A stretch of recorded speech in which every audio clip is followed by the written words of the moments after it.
इन्होंने जो घटिया हरकत की है ना, इम्पोर्टेड खूनी हुकूमत है ये, खूनी हुकूमत इसलिए कि जिसको चाहे मार देते हैं। हमारे खान का जो तवक्कल है ना वो अल्लाह ताला पे है, वो सिर्फ अल्लाह से डरता है। इन जैसे भगोड़ों से डरेगा जो पैसा लूटते हैं और बाहर जाके बैठ जाते हैं।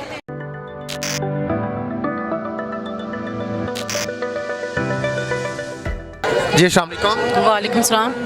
खान साहब पर जो हमला हुआ, खान साहब तहरीक इंसाफ के जो कारकुन हैं उनके लिए रेड लाइन थे, इस हवाले से आपके क्या जज्बात हैं, क्या कहना चाहेंगे? हम यही कहेंगे कि इन्होंने जो घटिया हरकत की है ना, इम्पोर्टेड खूनी हुकूमत है ये, खूनी हुकूमत इसलिए कि जिसको चाहे मार देते हैं। डायरेक्टर FIA के जो इनकी तहकीकात कर रहे थे उनको इन्होंने मार दिया, फिर अरशद शरीफ साहब को भी इन्होंने शहीद कर दिया, और अब खान अगर नहीं रुक रहा था तो उसको इन्होंने मारना चाहता, वो तो अल्लाह ने बचा लिया उनको, ठीक है। और हम उनके एक एक खून के कतरे का हिसाब लेंगे, जैसे हमारे लीडर कहेंगे हम वैसे ही करेंगे। पाकिस्तान की 75 साल तारीख तो यही बताती है। मातर के साथ उनके जिस तरह से दीगर कारकुनान या दीगर पॉलिटिकल वर्कर या जो इस मुल्क के लीडर हैं वो अपनी जान की हिफाजत करते हैं, खान साहब के लिए उस तरह से पाकिस्तान तहरीक इंसाफ ने भी उस तरह से वो स्ट्रेटजी नहीं प्लान की।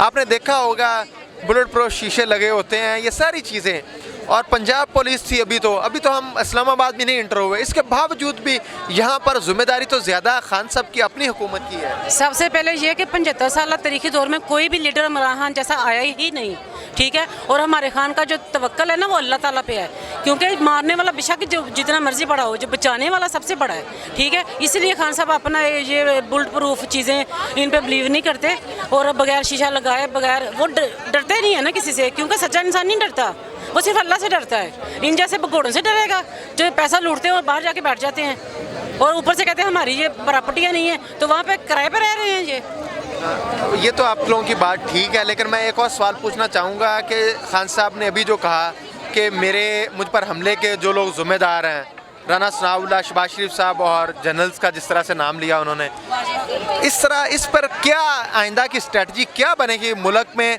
कत्लो गारतगिरी, इंतशार, अमन, या इस मुल्क की आइंदा आप क्या देख सकते हैं कि इस मुल्क ये कहाँ पे जा रहा है? हमारे लीडर ने कभी भी कत्लो गारत की तरफ अपनी जो अवाम है ना उनको नहीं उकसाया, ठीक है। जैसे वो स्ट्रेटजी बनाएंगे, जैसे वो हमें हुक्म करेंगे हम वैसे ही करेंगे। हम इनकी तरह थोड़ी हैं कि जो सच्चा उसे हर रास्ते से हटा दो। हमारे खान साहब जो भी करते हैं कभी भी उन्होंने गुंडागर्दी या इस पर यकीन नहीं रखा, और वो सच्चे हैं बिल्कुल। जबकि मैं और इस मौके की मुनासबत से नहीं पूछना चाहता था, आपने कहा सच्चे, बल्कि ये इल्ज़ाम भी आप पर लगता, तहरीक इंसाफ की कारकुनान पे लगता, फहाशी का, ये वो ज़मीन गर्म कर देंगे, सारी चीज़ें। मुझे ये अल्फाज कहते हुए भी अच्छा नहीं लगता। इसके बावजूद भी ये इल्ज़ाम लगता है कि आपने सियासत में इंतशार पैदा किया, अब बैनर लगे, आपको पता होगा किस तरह से। इस पर आप क्या कहना चाहें कि एक लॉन्ग मार्च जा रहा है, उस पर बैनर्स लगने रातों रात, ये क्या स्ट्रेटजी चाहते क्या है? वो खान साहब कहते हैं ना कि इनकी अब वो टांगे कांप रही हैं, वही हिसाब है। इनको पता था कि हम अब जाने वाले हैं, अब कोई भी जैसे वो होता है ना बंदा पानी में फेंक दो तो उसे समझ नहीं आ रही होती, मैं हाथ पाँव मारता है, ये हाथ पाँव मार रहे हैं, इनके फूले हुए हाथ पाँव कि हम करें क्या, और ये घटिया हरकत इन्होंने की है।